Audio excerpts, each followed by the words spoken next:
जनपद बाराबंकी के फैजुल्लागंज के एक गरीब किस्मतुल के घर पहुंची पूर्व जिला अधिकारी अनीता भटनागर जैन, वर्तमान जिला अधिकारी डॉक्टर आदर सिंह, पुलिस अधीक्षक डॉक्टर अरविंद चतुर्वेदी, सीडीओ मेघारूपम, नगर कोतवाल पंकज सिंह।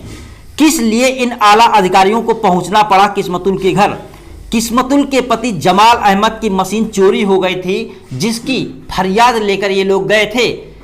एक मशीन बरामद की गई, जिसको पहचानने के लिए जब किस्मतुल को बुलाया गया, किस्मतुल ने ईमानदारी से कहा कि यह मशीन हमारी नहीं है। किस्मतुल की इस ईमानदारी पर खुश होकर पुलिस अधीक्षक ने कहा, तुमको कोई पुरानी मशीन का इंतजाम करा दिया जाएगा। जब 10 जुलाई को गन्ना पेरने की नई मशीन किस्मतुल के घर पहुंचाई गई, किस्मतुल व गांव वाले काफी खुश हुए। किस्मतुल ने कप्तान व चौकी इंचार्ज अभिमन्यु शुक्ला की काफी प्रशंसा की। बताया कि इन्होंने पहले भी कप्तान साहब और अभिमन्यु जी ने हमको राशन दिलवाया व पैसे से भी मदद की। किस्मतुल ने कहा, कप्तान साहब और अभिमन्यु वर्मा जी के लिए हम शुक्राने की नमाज अदा करेंगे। आज भी आए और बहुत लोग, सारे लोग आए। ये मशीन के साथ साथ है, पैसे भी दिए, नाश्ता का भी सारा उन्हीं का इंतजाम था। जो भी हुआ हमारा 1 रुपया भी नहीं खर्चा हुआ और वो इंतजाम था और पैसे भी देते गए। तो कैसा लग रहा है? अच्छा लग रहा है। क्या क्या क्या क्या, क्या होगा आपकी जो मदद की गई है इससे? कमाएंगे इससे कमाएंगे खाएंगे। अच्छा, तो फिर जो मदद की पुलिस ने उसके लिए क्या कहेंगे? इसके लिए धन्यवाद। हाँ, कप्तान साहब ने क्या क्या किया? कप्तान साहब ने बहुत कुछ किया। जैसे पूरा बताओ क्या क्या। राशन भी दिलवाए और वहाँ जब गई तो मेरे बच्चों के बारे में बताई, उनके बारे में सब कुछ। बैंक का खाता भी मेरा लिया गया, वो कप्तान साहब उसके भी पैसे डालेंगे। और यहाँ भी दिलवाए राशन, यहाँ भी दिलवाए। मशीन के साथ साथ है, आदमी 40 पुलिस लोग आए थे, इनके हाथ से उनको पैसे दिलवाए। नाश्ते के भी साथ है और मेरी लड़की की कापी, मेरी कापी का नंबर, मतलब कापी का नंबर ये सब लिए हैं। आप लोग गरीब में परेशान हो तो हम इसको आपकी मदद करें। तो जो इतना काम किया उसके लिए कप्तान साहब क्या है आपके लिए? मेरे लिए समझो बहुत बड़े, पहले भगवान वो पैदा करने वाले, दूसरे भगवान लिए कप्तान साहब है। क्या कहोगे उनके लिए? तरक्की है उनकी? उनकी दुआ देंगी। क्या दुआ देंगी? उनके लिए शुक्राने की नमाज पढ़ेंगे। अच्छा, वो सही सलामत रहें। बस हमारे समझ लो कर्म में बहुत हमारी साथ हुई और उनके बारे में बस यही अल्लाह से दुआ कर सकती हूँ कि जहाँ जाए सही सलामत। शिकायतकर्ता के रूप में मतुल से 16 जून 2020 को कार्यालय में मुलाकात हुई थी। इसकी गन्ने की मशीन चोरी हो गई थी।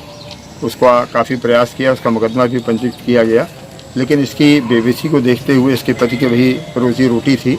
हम लोगों ने तय किया कि इसको हम एक पुरानी गन्ने की मशीन सहयोग से ख़रीद कर दें। उसमें बहराइच का वो व्यक्ति जिस पर उसने शक किया था, उसके गांव के प्रधान, पूर्व प्रधान ने आर्थिक सहयोग दिया, मैंने स्वयं भी दिया, हमारे चौकी इंचार्ज ने दिया। इसके बाद एक छोटा सा पोस्ट मैंने लिखा सोशल मीडिया पे, ज़मीर अभी ज़िंदा है, क्योंकि इस महिला की जो खुददारी थी, ये चाहती तो वो पुरानी मशीन बड़े आराम से ले सकती थी।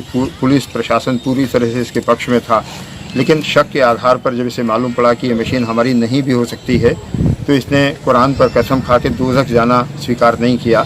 ये इसकी खुददारी थी। इससे प्रभावित होकर हम लोगों ने जन सहयोग से आज इसको एक नई मशीन उपलब्ध कराई है, जिसमें श्रीमती अनीता भटनागर जैन, जो यहाँ की जिलाधिकारी भी रही हैं, इस समय अवकाश प्राप्त IAS अधिकारी हैं, उनकी संस्था ने भी मेजर योगदान दिया। इसके अलावा लखनऊ के व्यापारी संघ ने इसमें योगदान दिया और आज ये मतुल का सपना और हम लोगों की इच्छा मूर्त रूप ले सकी है। आज इसको नई गन्ने की मशीन जो लेटेस्ट मॉडल है वो उपलब्ध कराया और हमें विश्वास है कि इसके सहारे इसके घर की रोजी रोटी बढ़िया चल सकेगी। सर, रोज़ फरियादी आते हैं, उनमें से कईयों की नीयत साफ़ नहीं होती, तो इस मामले में कैसे आपने जाना कि ये जेन्युइन मामला है? ये आपने बड़ा कठिन प्रश्न पूछा। किसी के दिल में झांक के नहीं देखा जा सकता, लेकिन बहुत बार ऐसा भी होता है कि हम इसकी परीक्षा भी नहीं करना चाहते। मेरे पिताजी एक बात कहा करते थे कि कभी कभी ठगे जाने का भी आनंद लेना चाहिए। तो हमारे लिए जो परस्पर विश्वास है वो बड़ा महत्वपूर्ण है, और हम अगर ये विश्वास को कायम करेंगे तो मुझे लगता है कि सामने वाला भी आपको टेस्ट नहीं करेगा, आपकी जो सहायता करने की क्षमता है उसको टेस्ट नहीं करेगा, वो भी ईमानदारी से सामने आएगा और हम भी पूरी ईमानदारी से मदद करना चाहेंगे। और ये समाज में जब ये रिश्ता कायम हो जाएगा तो एक समरसता कायम होगी और परस्पर विश्वास बढ़ेगा।